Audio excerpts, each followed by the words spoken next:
హల్లెలూయా. మన ప్రభును ప్రియరక్షకుడైన యేసుక్రీస్తు వారి పరిశుద్ధమైన ఘనమైన నామములో ఈ పునరుద్ధాన ఆరాధనలో పాల్పంపులు పొందిన ప్రతి ఒక్కరికి కూడా నా హృదయపూర్వకమైన వందన తెలియజేస్తున్నాను. అందరికి వందనాలండి. దేవునికి స్తోత్రాలు. దేవునికే మహిమ కలుగును గాక. హల్లెలూయా. కొద్ది నిమిషాలు మనం దేవుని వాక్యాన్ని ధ్యానం చేయబోయే ముందు ఈ శనివారం రాత్రి పరిశుద్ధాత్మ కూడిక కొనసాగించబడుతుంది. దయచేసి మీరందరూ కూడా పరిశుద్ధాత్మ కూడికలో పాల్పంపులు పొందాలని ప్రేమ చేస్తున్నాను. అలాగే ఈ సంవత్సరం ఈ నెల దాటిన తర్వాత చివరి మాసంలో మనం ప్రవేశిస్తూ ఉన్నాం. యథాగా డిసెంబర్ చివరిలో సంవత్సరాంతపు నూతన సంవత్సరపు ఆరాధనలో ప్రవేశించి ప్రభు సహాయము చేయనట్లు ప్రేమించి దేవుడు అనుగ్రహిస్తున్నాడు. ఒక నూతన గీతాన్ని దేవుడు నాకు దయచేయట్లుగా పాటను తయారు చేసుకోవడానికి ఆర్థిక సహాయాన్ని దయచేయనట్లుగా ప్రార్థన చేద్దాం. అలాగే మందిరంలో కావాల్సిన వస్తువులు ఆపులు కానివ్వండి, కంజర్లు ఎలా వాడాలి, కంజర్లు ఎలా వాడాలి, బండలకేసి మోదాలా, కంజర్లు ఎలా వాడుకోవాలి. దేవుడు మనకు చేతులు ఇచ్చింది, కంజర్లు ఉంటే కంజర్లు వాడుకోవాలి, కంజర్లు లేకపోతే దేవునికి మహిమ కలుగును గాక. చూసారా అటువంటి యాక్టివ్ పర్సన్ మీరు మన మందిరంలో ఇంచుమించుగా 5 సంవత్సరాలుగా 6 సంవత్సరాలుగా మనం దేవుని మందిరంలో కొనసాగించబడుతున్నాం. అంతటి యాక్టివ్ చూసారా? నేను సంతోషిస్తున్నాను. దాన్ని బట్టి మొదటి వారం వచ్చారు, మోకాళ్ళు దిగకుండా దేవుని స్తుతించగలిగారు అని గత వారం కూడా నేను చెప్పాను. రెండో వారం వచ్చారు, సాక్ష్యం చెప్పడమే కాదు ఇచ్చినటువంటి పాట పరిచారు. హల్లెలూయా. పోయిన వారం ఏమని అర్థం చేయమని చెప్పాడు? కనపచ్చి నాకుంది, దేవుడు దయచేయనట్లుగా నాకు అర్థం చేయండి అని. వాస్తవంగా అయితే ఎందుకు నన్ను ఇలా పుట్టించావు, ఎందుకు నాకు ఈ లోపాన్ని ఇచ్చావని దేవుని దూషించేవాడిని మనం చూస్తున్నాం. కానీ సహోదరుడు తన లోపం గుర్తు చేసుకుని దేవుని అవమానించకుండా, దేవుని తిరుగుబాటు చేయకుండా, దేవుని దూషించకుండా, దేవుడే నన్ను చూస్తున్నా, నేను దేవుని చూడకపోవచ్చు, మనుషులు నేను చూడకపోవచ్చు, దేవుడు నన్ను చూస్తున్నాడని దేవుని మహిమపరిచినట్లుగా పాట పాడాడు. దేవునికి మహిమ కలుగును గాక. ఈరోజేమో చాలా యాక్టివ్గా దేవుని మందిరంలో పాల్పంపులు పొందుతున్నాడు. అతను బట్టి నేను దేవుని స్తుతిస్తున్నాను. దేవునికి మహిమ కలుగును గాక. హల్లెలూయా. కంజర్లు మనం చేత్తో వాడుకోవడానికి కోసం మనం కంజర్లు తెచ్చుకుంటున్నాం. నూతన సంవత్సర ఆరాధనలో దేవుని చిత్తం అయితే కంజర్లు కొనుక్కోవాలి చేయించాలని అనుకుంటున్నాన్నింటి కోసం కూడా మీ వ్యక్తిగత ప్రార్థనలో ప్రార్థన చేయాలని ప్రేమతో మీకు మనవి చేస్తున్నాను. ఉపవాస ప్రార్థనలు దేవుడు మహిమకరంగా మీరు మీ వ్యక్తిగత ప్రార్థనలో ప్రార్థన చేయాలని ప్రేమతో తెలియపరుస్తున్నాను. హల్లెలూయా. హల్లెలూయా. మన దేవుని వాక్యాన్ని ధ్యానం చేద్దాం. పరిశుద్ధ నుండి ఈ మాసంలో దేవుడు మనకు చేసినటువంటి వాగ్దానాన్ని ఒకసారి మళ్ళీ ధ్యానం చేద్దాం. భయపడకము, నీకు సహాయము చేసేదని చెప్పుచు నీ కుడి చేతిని పట్టుకొనుచున్నాను. భయపడకము, నేను నీకు సహాయము చేసేదనని చెప్పుచు నీ కుడి చేతిని పట్టుకున్నాను. బైబిల్ గ్రంథంలో గత వారం కూడా మనం ఈ వాక్యం చేశాం.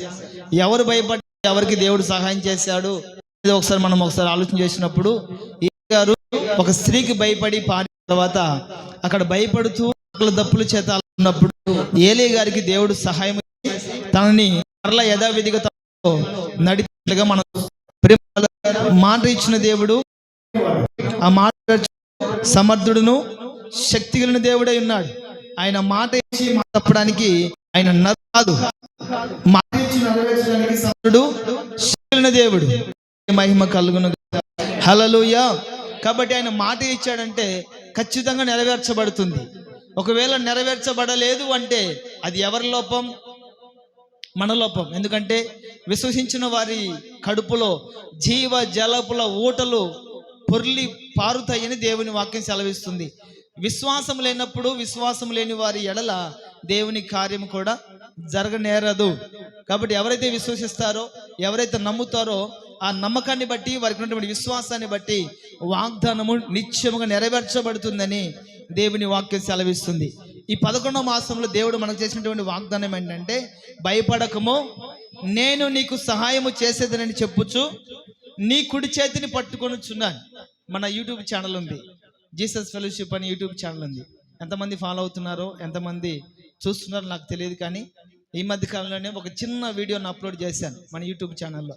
ఏంటి ఆ వీడియో అంటే, దేవుడు ఎలా సహాయం చేస్తాడనేది ఒక చిన్న బాలుడు తెలుసుకున్నాడండి.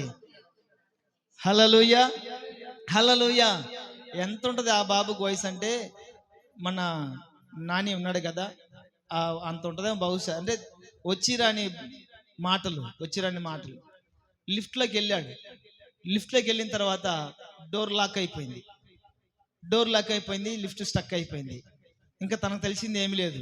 నాన్న, నేను లిఫ్ట్లో ఇరుక్కుపోయా, నాకు సహాయం చేయి అని నాన్నని పిలవలేదు.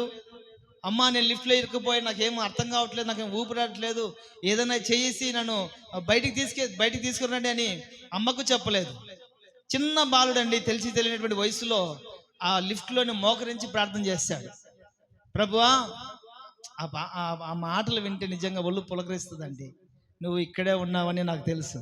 Praise the lord. నీవు నాలోనే ఉన్నావని నాకు తెలుసు. హల్లెలూయా. నీవు నాతోనే ఉన్నావని నాకు తెలుసు.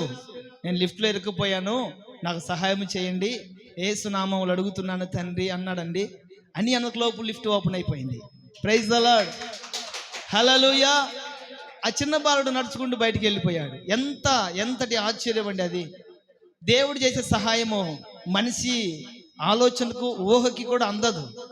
అటువంటి సహాయము చేయలేనటువంటి దేవుడు ఈ 11వ మాసంలో మనతో కూడా చక్కటి వాగ్దానం ఇచ్చారు. భయపడకు. నువ్వు ఏ విషయాల్లో భయపడుతున్నావేమో, ఏ విషయాల్లో కృంగిపోతున్నావో, ఏ విషయాల్లో అధైర్యపడుతున్నావో, ఏ విషయాల్లో నీ వ్యక్తిగత జీవితంలో ముందుకు కొనసాగించబడలేక వెనుదిరగాలని అనాలోచనటువంటి ఆలోచన చేస్తున్నావేమో, భయపడకు, నేను నీకు సహాయము చేసేదని చెప్పుచు నీ కుడి చేతిని పట్టుకొని ఉన్నాను. దేవునికి మహిమ కలుగును గాక. హల్లెలూయా. నా ప్రియమైన వాళ్ళరా, నిశ్చయంగా దేవుడు మనకు సహాయము చేస్తాడు. ఇలాగే ఒక తల్లి గారి దేవుణ్ణి చాలా నమ్ముకుంది, చాలా భక్తిగా కొనసాగించబడుతుంది. కరోనా టైంలో అనుకుంటా, కరోనా టైంలో ఆ తల్లిగారు తమకున్నటువంటి పిల్లలు అంటే మనమరాలని ఒక గదిలో పెట్టుకొని ప్రార్థన చేస్తున్నారు. బయటికి వచ్చే పరిస్థితి లేదు. కరోనా టైంలో బయటకు వచ్చే పరిస్థితి లేదు. పిల్లలేమో ఆకలి అడుగుతున్నారు. ఇంట్లో ఉండటానికైనా వండుకోవడానికైనా ఏమీ లేవు. బయటికి వెళ్ళి తెచ్చుకుందాం అన్నకుండా కూడా ఏమీ లేదు. ఏం లేని పరిస్థితులలో ఆమె చేయగలిగినది ఒకటండి, మోకరించి ప్రార్థన చేస్తుంది. దేవుడు తన ప్రజలకి ఎలా సహాయము చేస్తాడు అంటే, ఆకాశ వాహనుడై ఆయన త్వరగా వచ్చి సహాయము చేస్తానటువంటి మాటను బట్టి, పరిశుద్ధ స్థలములో నుండి ఆయన తన చేతులు చాచి సహాయము చేస్తున్నటువంటి మాటలను బట్టి ఆ తల్లి గారు రోదనతో ప్రార్థన చేస్తున్నారు. అయ్యా, బయటికి వెళ్ళలేనటువంటి పరిస్థితి, పిల్లలేమో ఆకలని అడుగుతున్నారు, ఎంతకని నీళ్లు తాపించను, అమ్మ ఆకలి అవుతుందంటే పోయి నీళ్ళు తాగిరా పో, ఇంకింతే, వేరే ఆప్షన్ లేదు. పిల్లలు అడుగుతున్నారు, మాకు సహాయం చేసే వాళ్ళు ఒక్కరు కూడా లేరు. కరోనా టైంలో ఎవరైనా కరోనా వస్తే ఎవరైనా దగ్గరికి వెళ్ళి పరామర్శించే పరిస్థితి ఉండేది ఆ టైంలో? ఉండేది కాదు. కన్న బిడ్డలైనా కట్టుకున్న వాళ్ళైనా కూడా దూరంగా ఉండి చూసేవాళ్ళే తప్ప దగ్గరికి వచ్చి సహాయం చేసేటువంటి రోజులు కాదు ఆ రోజులు. ఆ తల్లిగారేమో ప్రార్థన చేస్తున్నారు, పిల్లలేమో ఆకలి అవుతుందని ఆ తల్లిగారిని చాలా ఇబ్బంది పెడుతున్నారు.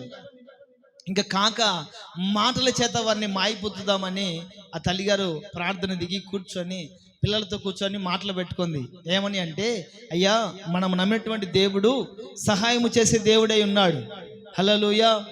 మనం కలిగినటువంటి దేవుడు ఎలాగైనా సరే మనకు సహాయం చేస్తాడు, మీరు కూడా నాతో కలిసి ప్రార్థన చేయండి అంటే కొంతమంది మోకరించి ప్రార్థన చేసుకుంటున్నారు.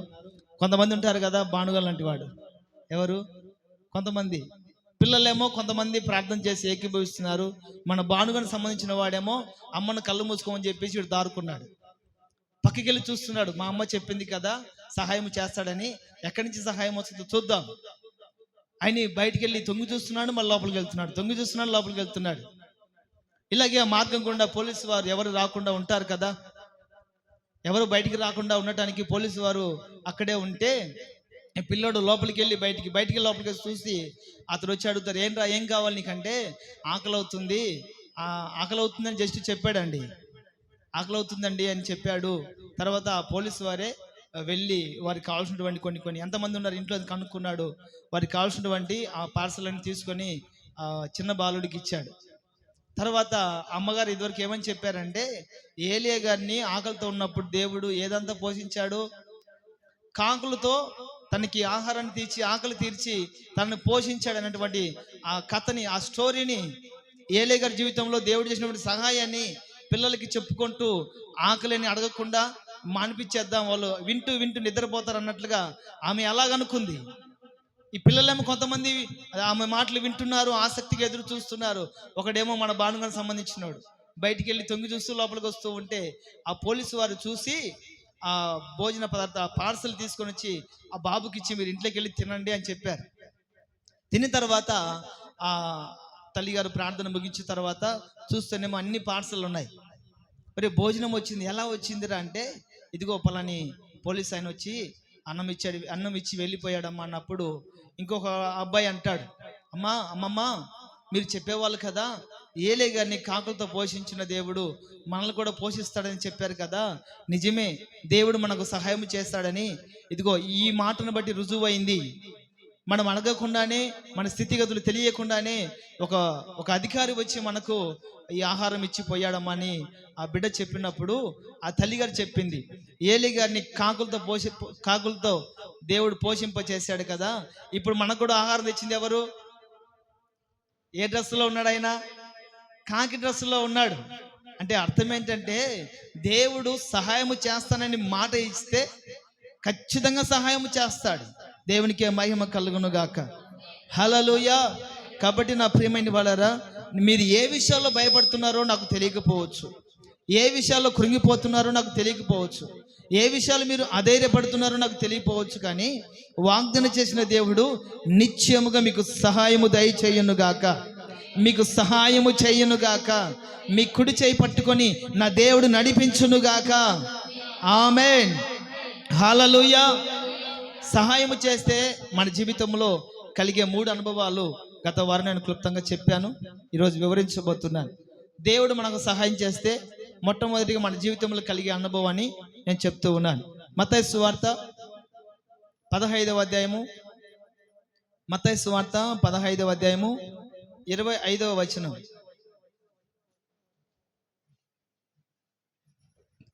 15, 25. అయినను ఆమె వచ్చి ఆయనకు మ్రొక్కి, ప్రభువా నాకు సహాయము చేయమని అడిగాను.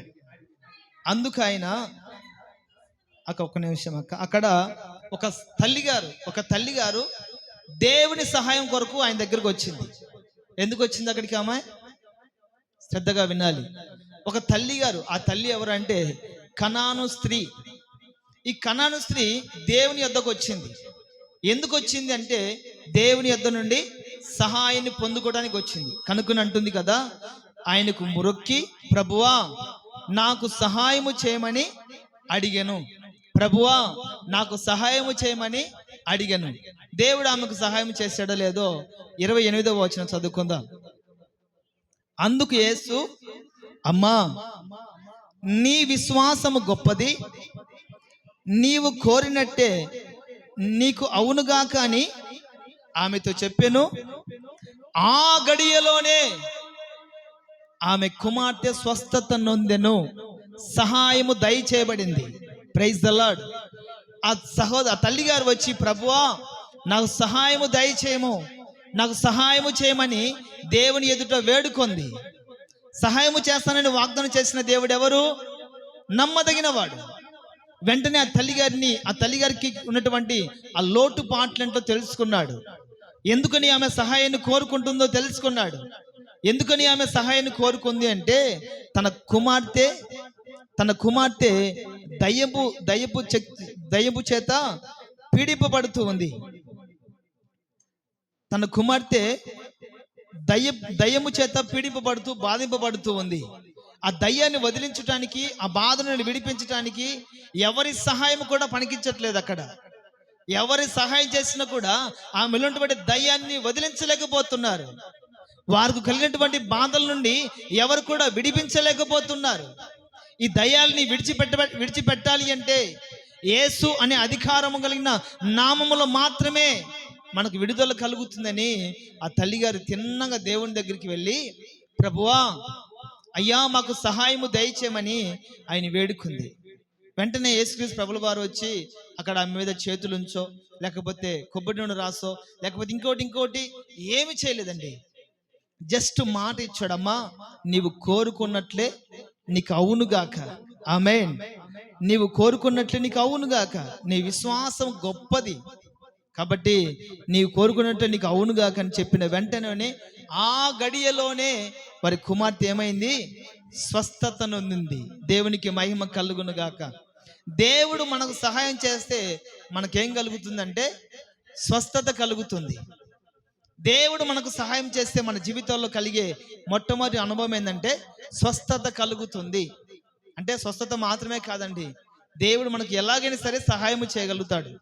దేవుడు మనకు సహాయం చేసినప్పుడు ఒకవేళ స్వస్థత కావాలనుకున్న వాళ్ళకి నిశ్చయముగా స్వస్థత కలుగుతుంది. దేవునికి మహిమ కలుగును గాక.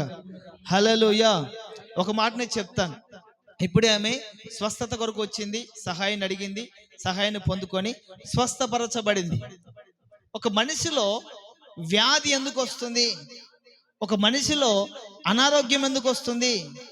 ఒక మనిషిలో బలహీనత ఎందుకు వస్తుంది?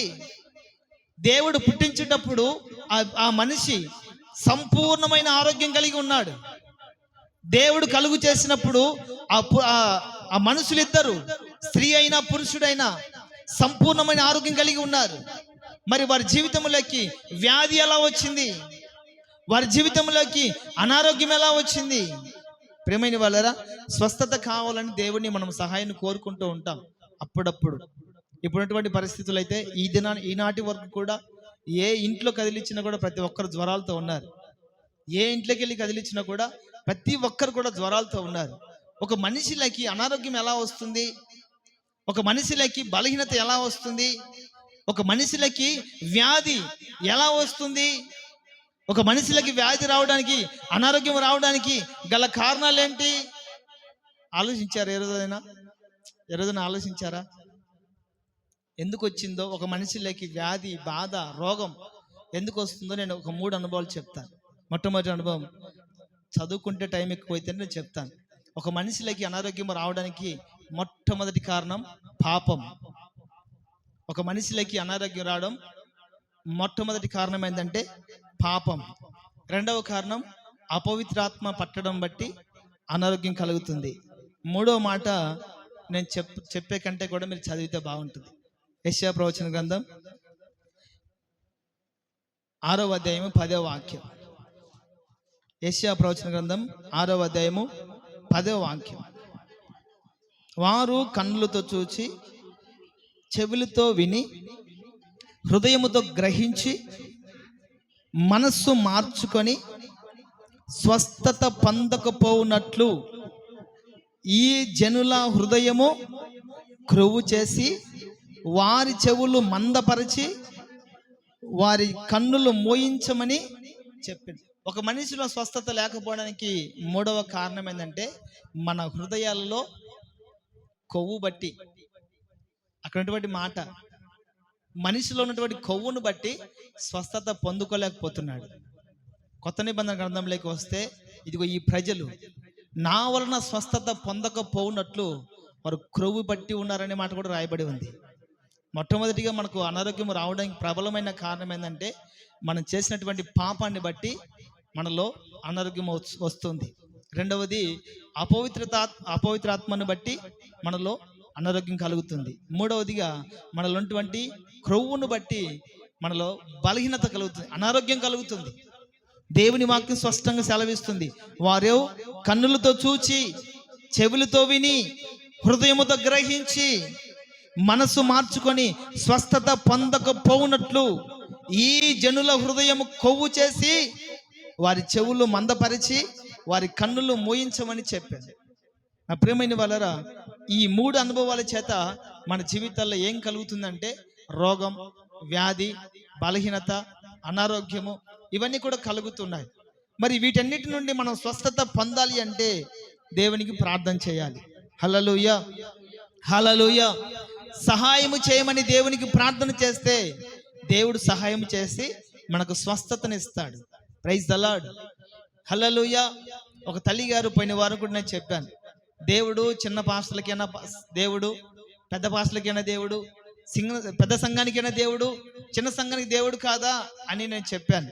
ఎందుకని సందర్భం వచ్చిందంటే వాళ్ళు ఇలా అనుకుంటున్నారు కాబట్టి నేను మీకు చెప్పాను.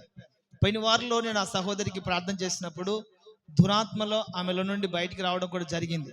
నేను చెప్పాను, మీరు అప్పటికే ఇంచుమించు 50-60 వేలు డబ్బులు ఖర్చు పెట్టుకున్నారు.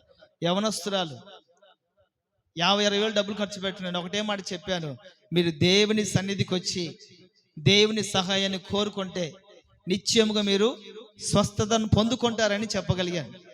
వాళ్ళు అన్నారు, పాస్టర్లు వాళ్ళ మందిరానికి రావడానికి కోసమని ఇలాంటి మాటలు చెప్తూ ఉంటారులే. మాకేమో అవసరం అండి? అవసరం అంటారా? దేవుని చిత్తంలో ఉన్న వాళ్ళు ఎలాగైనా వస్తారు. ప్రైజ్ ద లార్డ్, హల్లెలూయా. మాయ మాటలు చెప్పి వాళ్ళని భయపెట్టి కృంగదీసి వాళ్ళకి అనుమానాలు రేపెత్తి వారిని మందిరం నడిపించుకోవడం ఎంతవరకు సబబం అంటారు? ఎంతవరకు మంచిది అంటారు? కాదు కదా. అలా చెప్పేవాళ్ళు సంఘాలు కొకొల్లలుగా ఉన్నాయి. మనిషిని భయపెట్టి, మనిషికి దిగులు పుట్టించి, మనిషికి అనుమానాలు కలిగించి, లేనిపోని కథలు చెప్పి వాళ్ళని భయపెట్టి కృంగదీసి మందిరాన్ని నడిపించుకునే సంఘాలు చాలానే ఉన్నాయి. నేను అన్నాను, మీరు వచ్చినా రాకపోయినా నాకేం పెద్ద అభ్యంతరం ఏమి లేదు. మీరు నిశ్చయంగా దేవుని చిత్తంలో ఉంటేనే పిలవకుండా కూడా దేవుని మందిరానికి వస్తారు. ఉన్నది ఉన్నట్లుగా చెప్పాను. ఎందుకంటే ఇప్పటికే 60-70 వేలు మీరు ఖర్చు పెట్టుకున్నారు. ఆమెలో ఉన్నటువంటి ఆ దురాత్మ తొలగిపోవాలంటే నా మందిరానికి రావాల్సిన అవసరం లేదు. మీరు ఎక్కడైనా సరే దేవుని ఆశ్రయించండి, దేవుని సహాయాన్ని కోరుకోనండి, నిత్యముగా దేవుడు మీకు సహాయము చేస్తాడని నిత్యముగా చెప్పానండి. ప్రియమైన వాళ్ళారా, పోయిన శుక్రవారం చెప్పాను, మా మందిరానికి రావాల్సిన అవసరం లేదు. మీకు ఎక్కడికి వెళ్ళినా కూడా దేవుని సహాయాన్ని మీరు కావాలని ప్రార్థించండి, దేవుడు మీకు సహాయం చేస్తాడని చెప్పాను. వారు తిరగాల్సిన కార్యక్రమాలని తిరిగారు, చేసిన కార్యక్రమాలని చేశారు. చివరికి వాళ్ళ బంధువుల ఇంటికి కడపకి వెళ్ళారు. అక్కడ మరలా ఆదివారం వచ్చేసరికి దేవుని మందిరానికి వెళ్ళిన తర్వాత అక్కడ ప్రార్థన చేస్తున్నప్పుడు సేమ్ టైం అక్కడ ఉన్నటువంటి సేవకుడు కూడా అదే మాట చెప్పాడంట. మీరు ఎన్ని హాస్పిటల్ తిరిగినా, దేశాలు తిరిగినా, రాష్ట్రాలు తిరిగినా కూడా మీకు ప్రయోజనం ఏమి లేదు. కానీ మీరు దేవుని నమ్ముకోనండి, దేవుని సహాయాన్ని పొందండి, దేవుడి మిమ్మల్ని బాగు చేస్తాడని చెప్పిన తర్వాత ఇదిగో రాత్రి నాకు ఫోన్ చేసి చెప్పారు, అయ్యా మీరు చెప్పినటువంటి మాట ఇక్కడ కూడా సేవకులు అదే మాట చెప్తున్నారు. మాలో ఉన్నటువంటి అపనమ్మకాన్ని బట్టి దేవుడు మమ్మల్ని, అంటే ఒకప్పుడు వాళ్ళు బాగా మందిరానికి వెళ్ళేవాళ్ళండి, మందిరానికి వెళ్ళేవాళ్ళే, మందిరానికి దూరం అయ్యారు, దురాత్మలు ప్రవేశించాయి. ఇంకంతే, వేరే ఆప్షన్ లేదు. నేను వెళుతున్నటువంటి హోసన మందిరానికి వచ్చేవాళ్ళు. తర్వాత ఆ పాప మన మందిరానికి కూడా ఇక్కడికి కూడా ఒక 2-3 సంవత్సరాలు వచ్చేది. క్రమక్రమంగా ఏమైందంటే మందిరానికి దూరం అయ్యారు. తన హృదయంలో దేవుని సన్నిధి ఉండాల్సింది పోనిచ్చి దురాత్మలు ఏలుబడి చేస్తూ వచ్చాయి. ఆ సేవకుడు కూడా అలాగే చెప్పాడు, మీరు ఎక్కడైనా సరే దేవుని నమ్ముకోనండి, దేవుని వెంబడించండి, దేవుడు మీకు సహాయం చేస్తాడని చెప్పిన తర్వాత వాళ్ళు శుక్రవారము, శనివారం, ఆదివారము ఉపవాస ప్రార్థనలో పాల్గొనడం ద్వారా ఆమెలో ఉన్నటువంటి దురాత్మ తొలగిపోయి ఇప్పుడు ఆరోగ్యంగా ఉన్నామని వాళ్ళు గత రాత్రి ఫోన్ చేసి చెప్పారు. ప్రైజ్ ద లార్డ్, హల్లెలూయా. అయ్యా మేము తప్పకుండా రేపు ఆదివారం నుండి మేము ఈ మందిరానికి వస్తాం. నా మందిరానికి కాదు, ఇది నా మందిరం కాదు, ఇది దేవుని సన్నిధి. హల్లెలూయా. క్రమం తప్పకుండా మేము ప్రతి ఆదివారం మందిరానికి వస్తామయ్యా. దేవుని సన్నిధి ఏంటో, దేవుని విలువేంటో, దేవుని భయం ఏంటో, దేవుని భక్తి ఏంటో మాకు తెలిసింది. ఇక మేము క్రమం తప్పకుండా వస్తాం అని వాళ్ళు చెప్పడం జరిగింది. నేను ఏమంటున్నానంటే ప్రియమైన వాళ్ళరా, మనలో స్వస్థత కలగాలి అంటే దేవుడు సహాయము చేయాలి. హల్లెలూయా, హల్లెలూయా. దురాత్మలు ఉండటం ద్వారా అనారోగ్యం కలుగుతుంది, పాపము చేయడం ద్వారా అనారోగ్యం కలుగుతుంది, దేవుని మాటకు లోబడకపోవడం ద్వారా అనారోగ్యం కలుగుతుంది. మరి ఒక వ్యక్తికి స్వస్థత ఎలా కలుగుతుంది అంటే దేవుడు పొందినటువంటి దెబ్బల ద్వారా మనకేం కలుగుతుంది? స్వస్థత కలుగుతుంది. దేవుడు మన కొరకు పడినటువంటి గాయముల ద్వారా మనకేం కలుగుతుంది? స్వస్థత కలుగుతుంది. అలాగే ఒకరినొకరు చేసినటువంటి ప్రార్థన ద్వారా కూడా స్వస్థత కలుగుతుంది. ఒకరికొరకు ఒకరు ప్రార్థన చేసుకుంటే స్వస్థత కలుగుతుందని దేవుని వాక్యం సెలవిస్తుంది. 4వదిగా విశ్వాసాన్ని బట్టి స్వస్థత కలుగుతుంది. విశ్వాస సహితమైన ప్రార్థన ఏం చేస్తుంది? విశ్వాస సహితమైన ప్రార్థన రోగిని స్వస్థపరుస్తుంది. 3 అనుభవాలను బట్టి మనలో అనారోగ్యం కలిగితే 4 అనుభవాలను బట్టి మనకు స్వస్థత కలుగుతుంది. ప్రైజ్ ద లార్డ్, హల్లెలూయా. దేవుని దెబ్బల ద్వారా స్వస్థత కలుగుతుంది, దేవుని గాయముల ద్వారా స్వస్థత కలుగుతుంది, ఒకరికొకరు ప్రార్థన ద్వారా స్వస్థత కలుగుతుంది, మనలో ఉన్నటువంటి విశ్వాసాన్ని బట్టి కూడా స్వస్థత కలుగుతుంది. ఇవన్నీ అనుభవాలు ఉన్నప్పటికీ కూడా దేవుడు సహాయం చేయకపోతే వ్యర్థం. కాబట్టి దేవుడు నిత్యముగా మనకు సహాయము దయచేసి స్వస్థతను కలిగించునుగాక. ఆమేన్, హల్లెలూయా. దేవుడు మనకు సహాయం చేస్తే మొట్టమొదటిగా కలిగే అనుభవం ఏంటంటే స్వస్థత కలుగుతుంది. రెండవది చదువుకుందాం. మార్కు సువార్త 9వ అధ్యాయము 22వ వాక్యం. 9:22. అది వాణ్ణి నాశనము చేయవలనని తరచుగా అగ్నిలోను నీళ్ళల్లోను పడదోయును. ఏవైనను నీ వలనైతే మా మీద కనికరపడి మాకు సహాయము చేయవని అనెను. ఎవరంటున్నారు ఈ మాట అంటే, ఇక్కడ ఒక కుమారుడు ఒక తండ్రి ఉన్నారు. కుమారుడికేమో దయ్యం పట్టింది. మరలా సేమ్ కుమారుడికేమో దయ్యం పట్టింది. ఆ దయ్యం పడితే ఆ వ్యక్తి ప్రవర్తన ఎలాగుంటుందంటే అగ్నిలో పడతాడు, నీళ్ళలో పడతాడు, ఎక్కడెక్కడ పడిపోతూ ఉంటాడు. ఈ కుమారుడు అలా పడటం చూసి తండ్రి తల్లడిల్లిపోతున్నాడు. చేతికొచ్చిన కొడుకు ఇలా అయిపోయాడేంటి, తనలో ఉన్నటువంటి దురాత్మ ఇతని ఇలా పడగొడుతూ ఉంది ఏంటి, తనలో ఉన్నటువంటి దురాత్మ ఏం చేస్తుందంటే ఎలాగైనా సరే అతన్ని నాశనము చేయాలని ప్రయత్నం చేస్తుంది. తిన్నగా తండ్రి దేవుని దగ్గరికి వెళ్ళాడు. దేవుని దగ్గరికి వెళ్ళి, ఏమైనా నీ వలనైతే మా మీద కనికరపడి మాకు సహాయము చేయమని అడుగుతున్నాడు. నీ వలన మా మీద కనికరము చూపి మాకు సహాయము చేయమని అడుగుతున్నాడు. దేవుడు తన కుమారునికి సహాయం చేశాడో లేదో ఒకసారి మనం చదువుకుంటే 25 నుండి 27 వరకు. జనులు గుంపు కూడి తన యొద్దకు పరిగెత్తుకొని వచ్చుట యేసు చూసి, మూగవైన చెవిటి దైవమా, వాణ్ణి వదిలిపొమ్ము, ఇక వానిలో ప్రవేశింపవద్దని నీకు ఆజ్ఞాపించుచున్నానని చెప్పి ఆ అపవిత్ర ఆత్మను గద్దించెను. అప్పుడు అది కేక వేసి వాణ్ణంతా విలవిలాడించి వదిలిపోయెను. అంతటా వాడు చచ్చిన వాని వల్లే ఉండెను గనుక అనేకులు వాడు చనిపోయిననిరి. అయితే యేసు వాణ్ణి చెయ్యి పట్టి వాణ్ణి లేవనెత్తగా వాడు నిలవబడెను. హల్లెలూయా. తండ్రి ఏమని కోరుకున్నాడు అక్కడ? నీ వలనైతే ఏమైనా నీ వలనైతే మా మీద కనికరపడి మాకు సహాయము దయచేయమని కోరుకున్నాడు. సహాయము కావాలని తండ్రి గారు దేవుని సహాయాన్ని కోరుకున్నారు. తండ్రి గారు కోరుకున్నట్లుగానే తన కుమారుడు బాగుపడేటట్లుగా దేవుడు సహాయం చేశాడు. ఆ చిన్నవాణిలో ఉన్నటువంటి దయ్యం ఎలాంటిది? చెవిటిది, మూగది.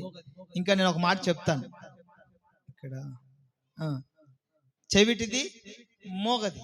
ఇప్పుడు వాస్తవంగా ఒక మనిషికి దయ్యం పట్టినప్పుడు సేవకులైనా మనమైనా కూడా దగ్గరికి వెళ్ళి అంటాం, ఏం కావాలి నీకు, నువ్వెవరు, ఎక్కడి నుంచి వచ్చావు, నీకేం కావాలని అడుగుతాం. మీరు మాట్లాడలేదు ఎప్పుడు? నాకు చిన్నప్పుడు భలే సరదా, దయ్యం పట్టిన వాళ్ళ దగ్గరికి వెళ్ళి అడగడం అంటే నాకు భలే సరదా. మా వదిన గారికి ఆమె డెలివరీ అయిన తర్వాత అదే రక్తపు గుడ్లతో ఒక బావి దగ్గరికి వెళితే ఆ బావిలో దూకినటువంటి వ్యక్తి ఆమెకు పట్టింది. ఆమె ఇప్పటికి ఉందో లేదో తెలియదు, అంటే మా వదిన అయితే ఉంది. ఆమె వస్తే సినిమాలో మనుషులు ఎలాగైతే ఇసిరి కొడితే పడిపోతారు కదా, అలా పడిపోతారు. అంటే ఒక శక్తి ఆమెలో ఉన్నది. ఒక చేతిని 10 మంది, ఒక చేతిని 10 మంది పట్టుకున్నా కూడా పట్టుకోలేము, ఇసిరి కొట్టేది. నాకు ఇంచుమించు 14 వయసు, 14-15 సంవత్సరాల వయసు.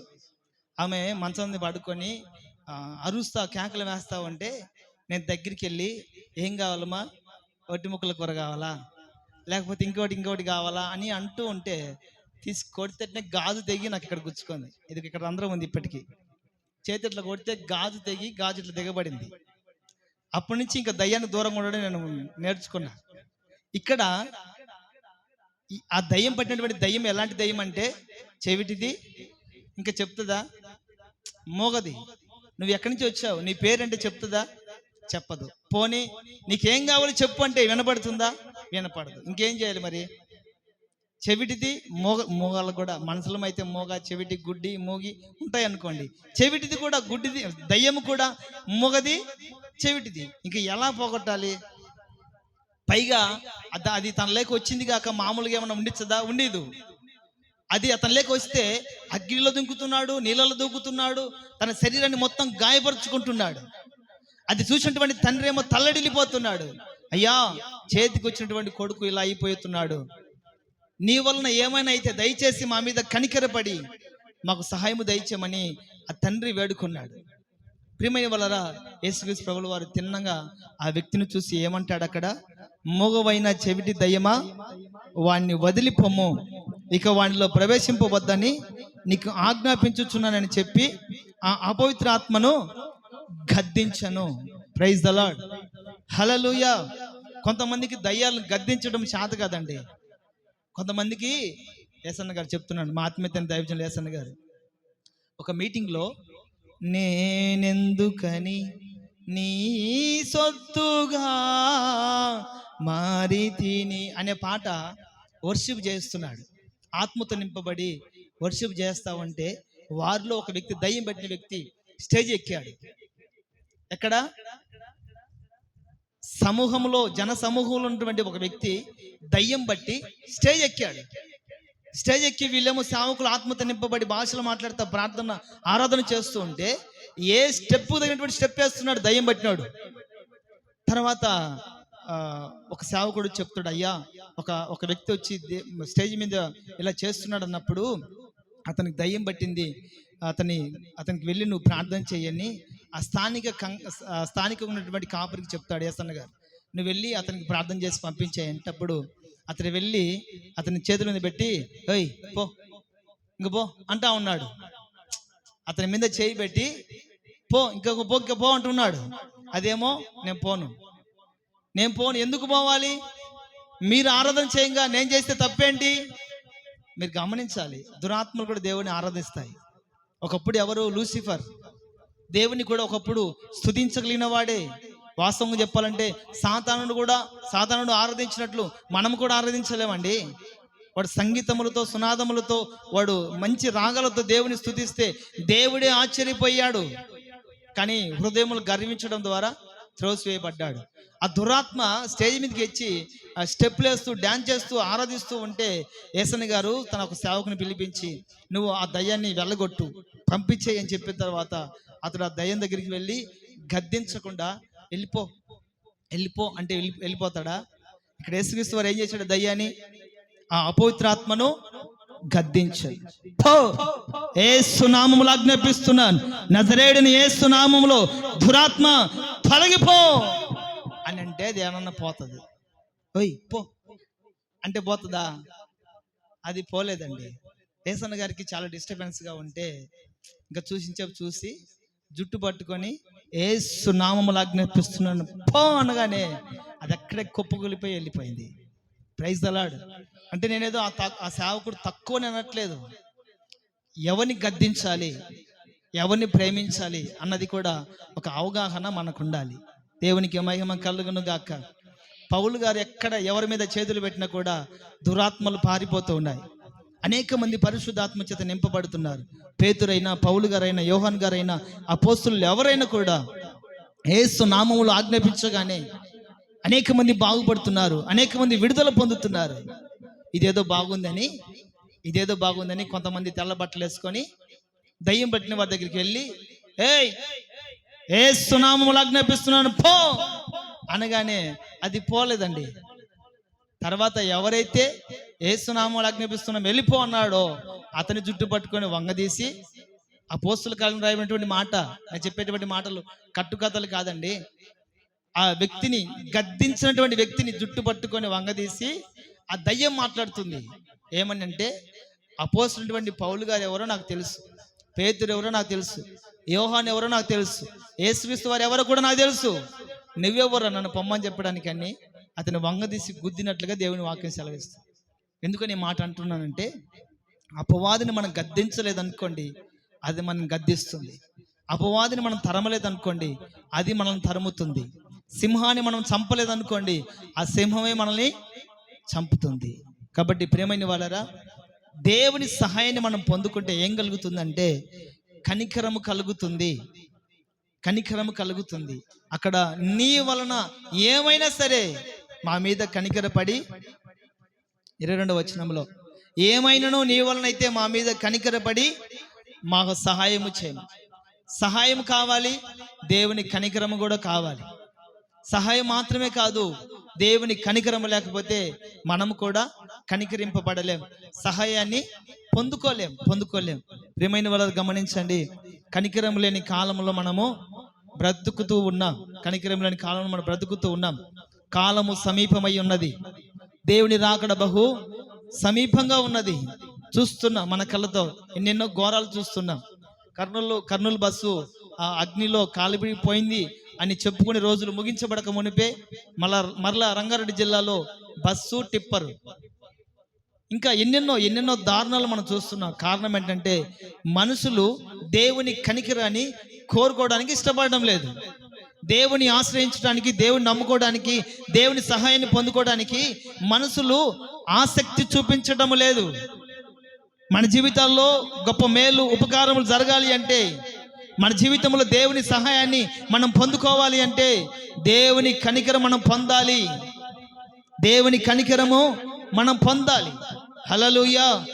ఎలిజబెత్, జకరియా అని ఇద్దరు సేవకులు అండి, దేవుని మందిరంలో సేవ చేస్తున్నారు. ఎవరుమా? జకరియా, ఎలిజబెత్. వీళ్ళిద్దరికి సంతానం లేదు.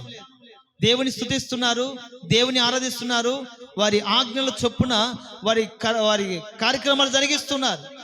దేవుని ఆజ్ఞల చొప్పున వాళ్ళు క్రమం తప్పకుండా నడుచుకుంటున్నారు, దేవుని మహిమపరుస్తున్నారు, దేవునికి సేవ చేస్తున్నారు. కానీ వారికి గర్భఫలము లేదు. ఇప్పుడు నేను అంటాను, మాకు తెలిసినటువంటి సేవకుడు ఒక ఆయన ఉన్నాడు, మున్రాజ్ పాస్టర్ గారు అని ఉన్నారు బద్వేల్లో. ఆయన సేవ చేస్తున్నాడు, సేవకునిగా కొనసాగించబడుతున్నారు. వారికి పిల్లలు లేక 20 సంవత్సరాలు. ఎన్ని సంవత్సరాలమా?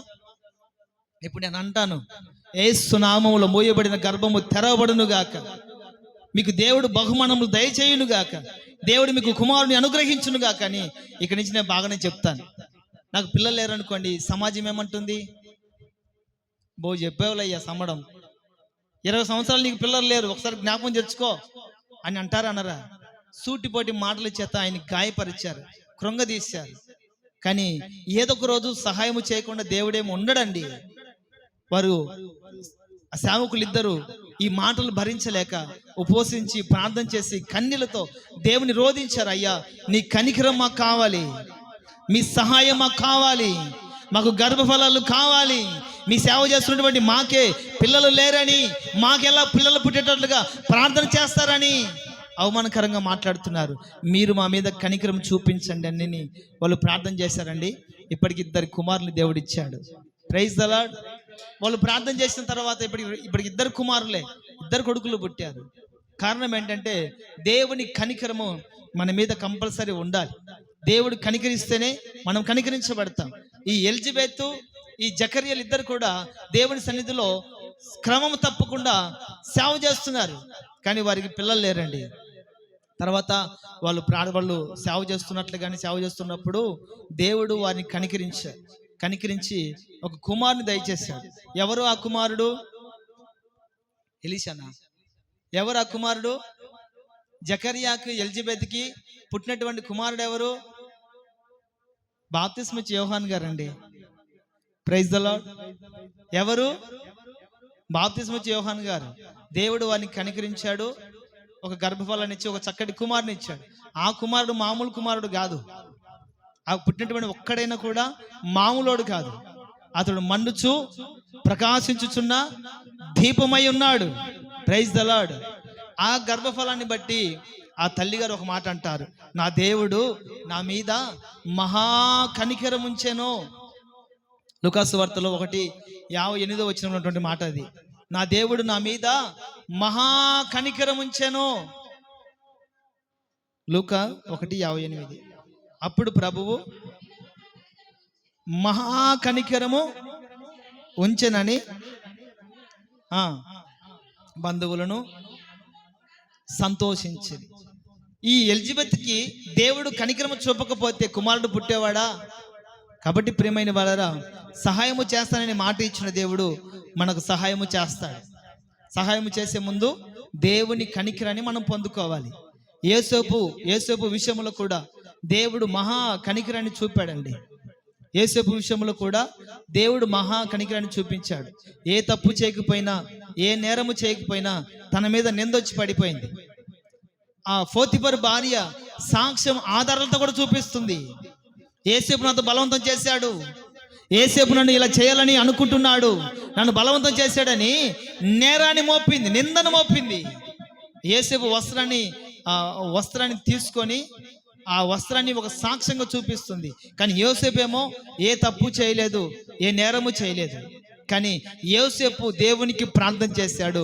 మహా కనికరం దిగి వచ్చి యోసేపును నిర్దోషిగా నిలబెట్టింది. ప్రైజ్ ద లార్డ్, హల్లెలూయా.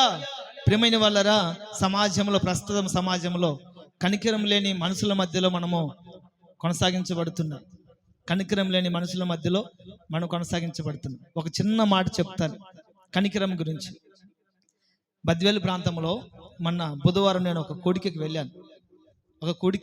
ఆదరణ కూడికి. అది ఎలాగంటే, మాతో కూడా ఉన్నటువంటి ఒక సేవకుడు పోయిన నెల మొదటి వారం బల్లారాధన రోజే, అంటే ఆదివారం రోజే ఆయన చనిపోయాడు. ప్రభునందు నిద్రించి ఉన్నారు. అయితే వాళ్ళది తెలంగాణ ప్రాంతం. తెలంగాణ నుండి బద్వేలుకి వచ్చి ఇక్కడ ప్రజలు దీవెనకరంగా ఉండాలని, ఇక్కడ ప్రజలు రక్షించబడాలని తన కుటుంబంతో కలిసి ఇల్లు వాకిలి అమ్మ నాన్న అందరిని కూడా వదిలిపెట్టి, అబ్రహాం గారు అయితే ఎలాగైతే వచ్చారో అలాగే సమస్తాన్ని కూడా విడిచిపెట్టి బద్వేలు ప్రాంతంలోకి వచ్చి సేవ చేస్తున్నాడు. ఇన్ని సంవత్సరాలుగా ఆయన సేవ చేస్తున్నాడు. బద్వేలు అంటే ఇంచుమించుగా 22 సంవత్సరాల నుండి ఇక్కడ సేవ చేస్తున్నాడు. 22 సంవత్సరాలుగా తినడానికి తిండి లేకపోయినా, కట్టుకోవడానికి వస్త్రాలు లేకపోయినా, ఏమి లేకపోయినా ఈ ప్రాంత ప్రజలు దేవుణ్ణి నమ్ముకోవాలని ఆయన అక్కడే నిలుచుండి వారికి పరిచయం చేస్తూ, వారి గురించి ప్రార్థన చేస్తూ ఉన్నాడండి. అనుకోకుండా ఆయన అనారోగ్య పాలయ్యాడు. ఒకసారి హార్ట్ స్ట్రోక్ వచ్చింది. ప్రార్థన చేయడం వల్ల, దేవుని కనికరం పొందడం వల్ల తిరిగి మరలా బ్రతికి మరలా 2-3 నెలలు సేవలో కొనసాగించబడ్డాడు. అనుకోకుండా చనిపోయే సమయం ఆసన్నమైనప్పుడు, తీవ్రమైన అనారోగ్యం చేత బాధపడుతున్నప్పుడు, కనికరం లేని మనుషుల మధ్యలో ఉన్నామని చెప్పాను కదా, కనికరం లేని మనుషుల మధ్యలో ఉన్నామని చెప్తున్నాను కదా. సేవకుడు అనారోగ్యం చేత బాధపడుతూ తిండి లేక, ఒక మాట చెప్పాలంటే ఇవన్నీ వాళ్ళు చెప్పినటువంటి సాక్ష్యం అండి, నేనేదో చెప్పాల్సినటువంటి మాటలు కాదు. బుధవారం నా హృదయాన్ని కలిచివేసింది ఈ మాటలు.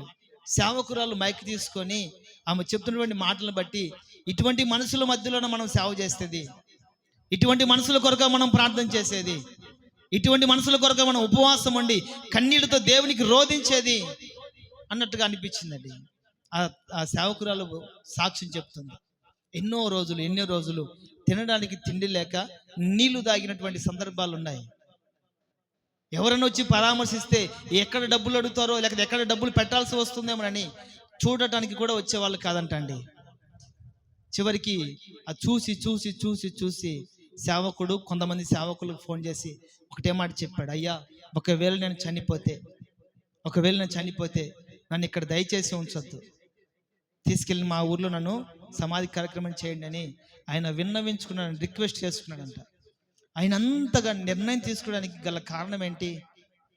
నేను ఒక మాట చెప్తాను. 22 సంవత్సరాలుగా తల్లిని తండ్రిని నానుకున్న వాళ్ళందరినీ కూడా విడిచిపెట్టి అక్కడ ఎవరి కోసం వచ్చాడు? ప్రజల కోసమే కదా, దేవుని ప్రజల కోసమే కదా.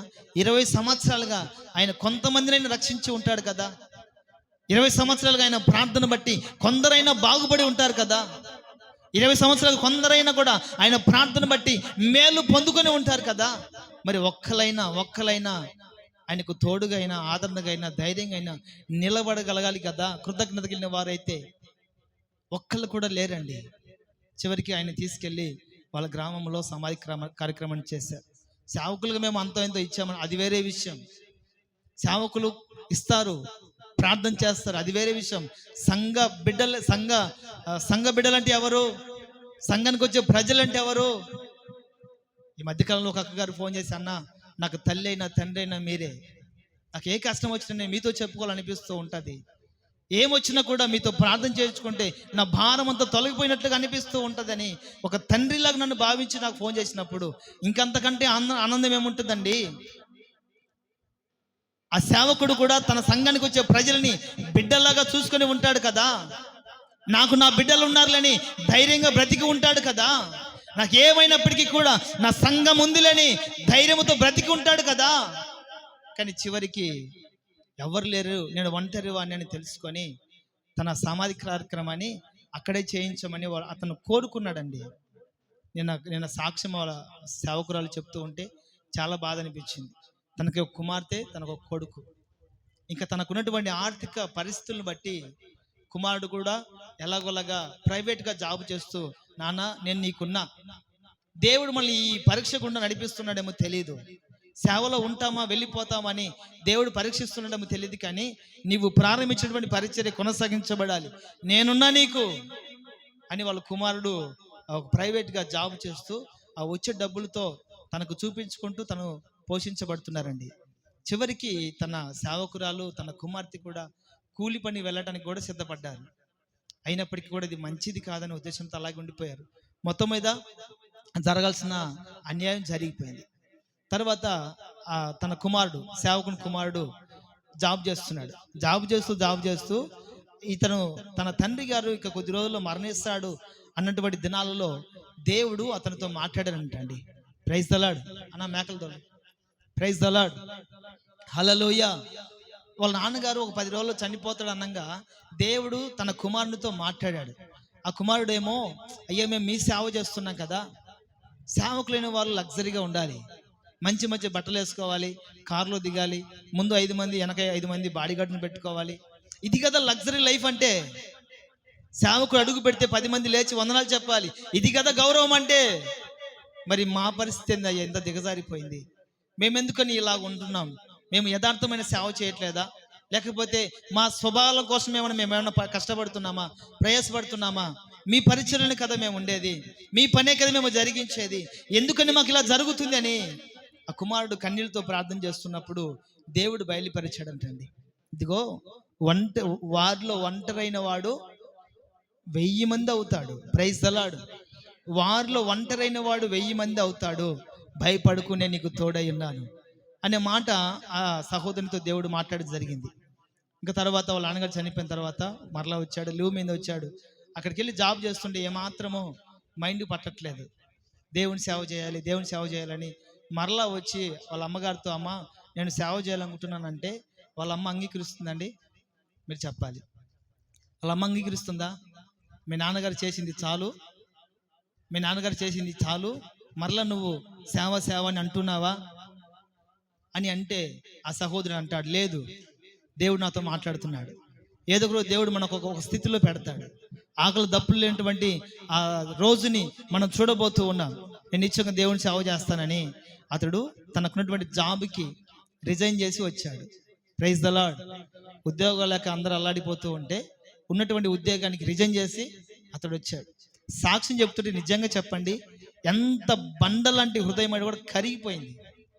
వాళ్ళ స్థితి అలాగుంది. మరి ఆ యవనస్తుడు మైకి పట్టుకొని మాట్లాడడం కూడా చేతగాలేదు, వణికిపోతున్నాడు, కన్నీటితో రోధిస్తున్నాడు. అంటున్నాడు, అయ్యా నేనేదో ఈ మనుషులు ఏదో చేశారని మేము ఈ ఊరి వదిలిపెట్టడానికి కోసం కాదు ఇక్కడికి వచ్చింది. ఈ మనుషులు మాకు సహకరించలేదని, ఈ మనుషులు మా మీద కనికరం చూపట్లేదని, వాళ్ళ మీద పగతో ప్రతీకారంతో మేము పగ తీర్చుకోవడం కోసం కాదు ఇక్కడ ఉన్నది. ఏ మనుషులైతే మమ్మల్ని కనికరించలేదో, ఏ మనుషులైతే మమ్మల్ని ఆదరించలేదో, ఏ మనుషులైతే మమ్మల్ని పరామర్శించలేదో ఆ మనుషుల్ని మరల మేము పురుగొల్పడానికి నేను సేవలోకి వస్తున్నాను. Praise the lord. ఆ బండ లాంటి హృదయాన్ని కరిగించడానికి దేవుని సేవకునిగా నేను నిలబడుతూ ఉన్నాను. దేవుడు నాతో మాట్లాడాడు, భయపడకు నేను నీకు తోడై ఉన్నానని దేవుడు నాకు మాట ఇచ్చాడు. నేను సేవలో ముందుకు కొనసాగించబోతున్నాను. ఇక్కడే మరలా మా నాన్నగారు ప్రారంభించినటువంటి పరిచర్య ఆగిపోకుండా ముందుకు కొనసాగించబడటానికి నేను ఇక్కడే సేవలో నిలబడుతున్నానని అతడు ధైర్యంగా చెప్పాడండి. ఆ వ్యక్తి చెప్పినటువంటి మాట నాకు బాగా మంచి ఆలోచన కలిగిస్తుంది. ఏంటంటే ఉద్యోగం అయితే చదువుకొని ఉద్యోగం చేయొచ్చు, మరి సేవ నేను ఎలా చేయాలి ప్రభువా? మా నాన్న ఉన్నంత వరకు సేవ విలువేంటో నాకు తెలియదు, ఎలా పాట పాడాలో తెలియదు, ఎలా ఆరాధన చేయాలో తెలియదు, ఎలా సాక్ష్యాలు చెప్పాలో తెలియదు, ఎలా వాక్యాన్ని చెప్పాలో నాకు తెలియదు. నేను ఎలా సేవలో కొనసాగించబడాలి? నువ్వేమో భయపడుకునే తోడుగా ఉన్నానంటున్నావు, ఎలా సేవలో నిలబడాలి అన్నప్పుడు దేవుడు తన మాటను బట్టి అతను ధైర్యపరచబడి నేను సేవలో నిలబడబోతున్నాను, దేవుని కనికరాన్ని పొందుకున్నానని సాక్ష్యం చెప్పినప్పుడు చాలా చాలా సంతోషం అనిపించింది. ప్రియమైన వాళ్ళరా, నాయకుని కొడుకు నాయకుడు అవుతున్నాడు, హీరో కొడుకు హీరో అవుతున్నాడు, కాంట్రాక్టర్ కొడుకు మరలా కాంట్రాక్ట్ అవుతున్నాడు, బిజినెస్ కొడుకు మరలా బిజినెస్ మ్యాన్ అవుతున్నాడు. కానీ సేవకుని కొడుకు సేవకుడు అవడానికి ఇష్టపడినటువంటి రోజులు ఇవి. సేవకుని కొడుకు సేవకుడు అవడానికి ఇష్టపడినటువంటి రోజులు ఇవి. కానీ ఈ రోజుల్లో కూడా దేవుడు తన పని కొరకు ఒక సేవకుని దేవుడు ఆ ప్రాంతం నిలబెట్టి ఉన్నాడు. దేవునికి మహిమ కలుగును గాక.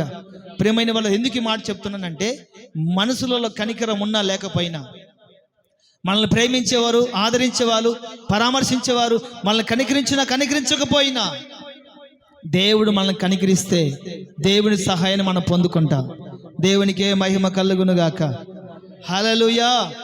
ఒక గుడ్డివాడు యేసుక్రీస్తు ప్రభువు దారి మార్గంలో వెళుతూ ఉన్నప్పుడు, దావీదు కుమారుడా యేసు నన్ను ఏమన్నాడు? దావీదు కుమారుడు యేసు నన్ను కనికరింపుము అని కేకలేశాడు. దేవుడు కనికరించి ఏం చేశాడు? చూపునిచ్చాడు. దేవునికే మహిమ కలుగును గాక. హల్లెలూయా. దేవుని సహాయాన్ని మనం పొందుకుంటే మొట్టమొదటిగా మన జీవితంలో ఏం కలుగుతుంది?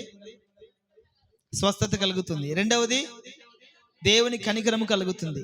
మూడవ మాట చెప్పిన ముగిస్తాను. సమూయేలు మొదటి గ్రంథం 7:9. చివరిగా సమూయేలు మొదటి గ్రంథం 7వ అధ్యాయం 9వ వాక్యం.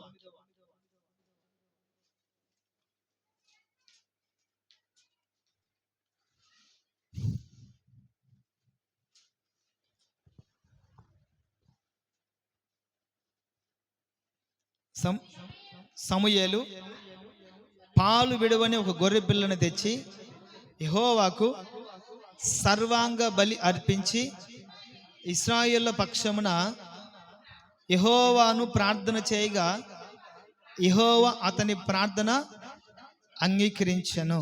హల్లెలూయా, హల్లెలూయా.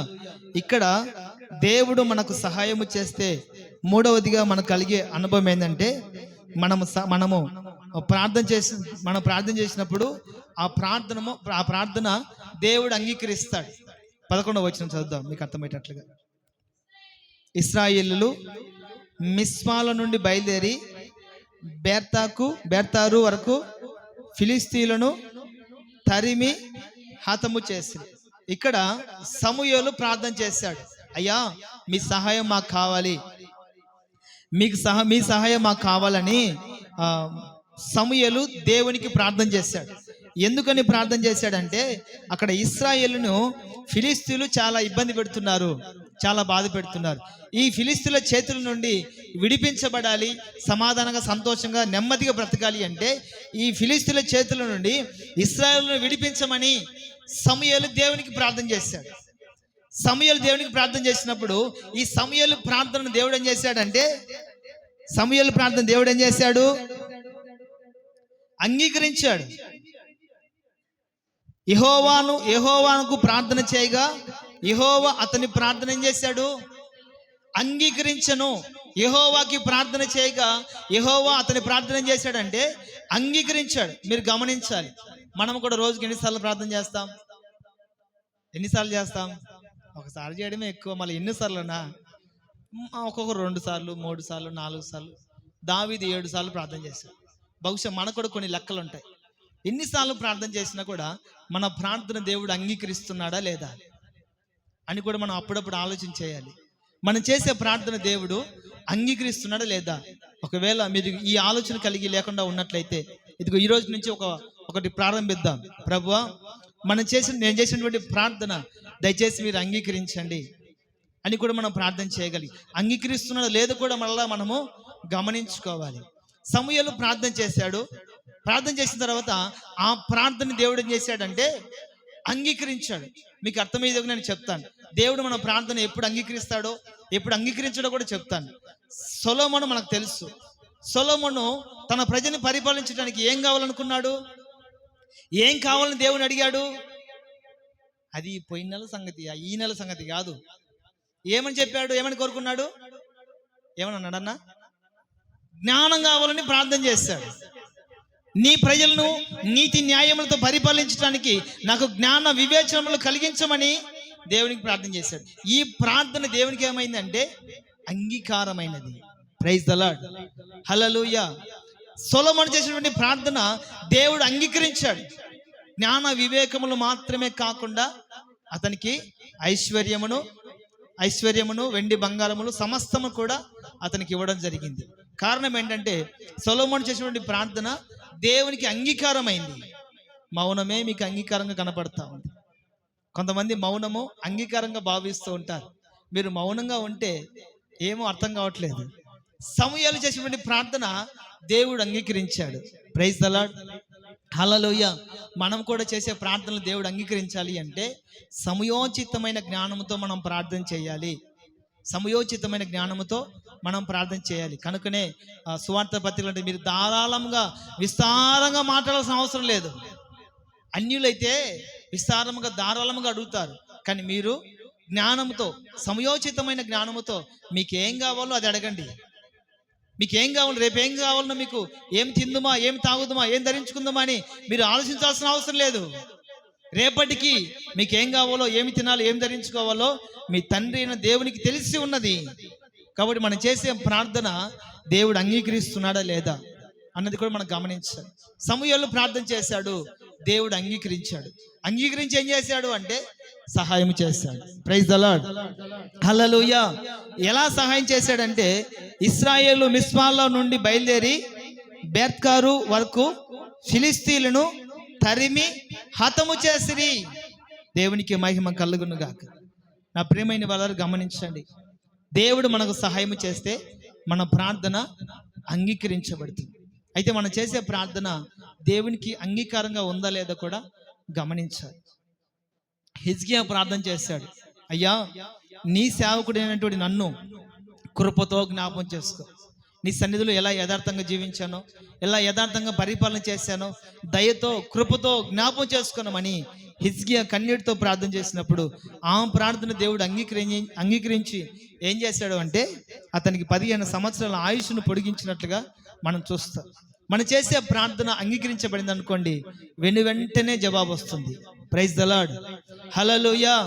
ఇప్పుడు ఆ తల్లి గారు వచ్చి, అయ్యా నా బిడ్డ యవనస్తురాలు, పైగా ఆడపిల్ల, దయ్యము చేత పీడింపబడుతుంది అయ్యా, దయచేసి మా మీద కనికరం చూపించి మాకు సహాయం చేయమని వేడుకుంది.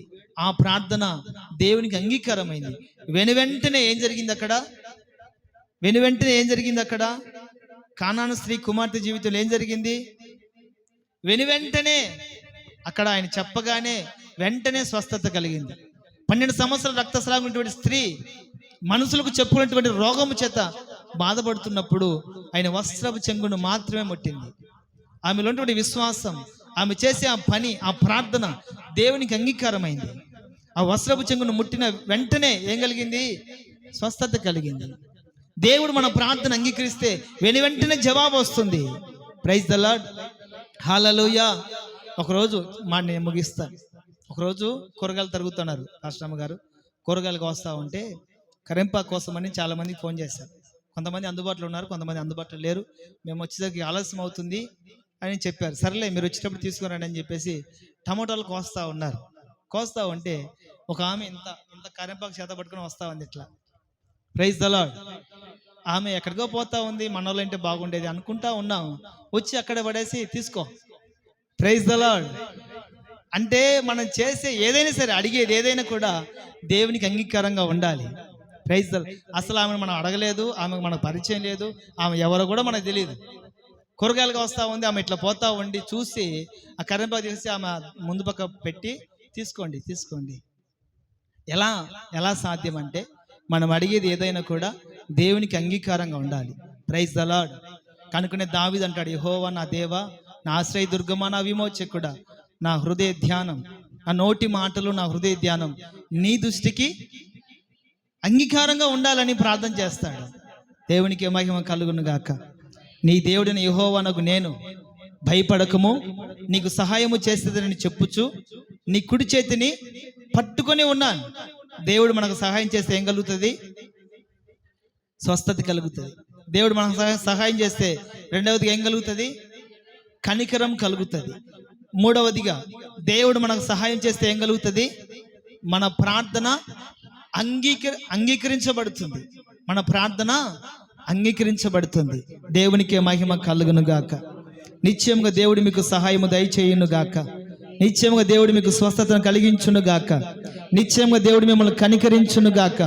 నిశ్చయంగా దేవుడు మీ ప్రార్థన అంగీకరించును గాక. ఆమేన్. తల వంచండి, కళ్ళు మూసుకొని విన్నటువంటి వాక్యాన్ని ధ్యానం చేస్తూ ఒక తీర్మానం కలిగి ప్రార్థన చేద్దాం.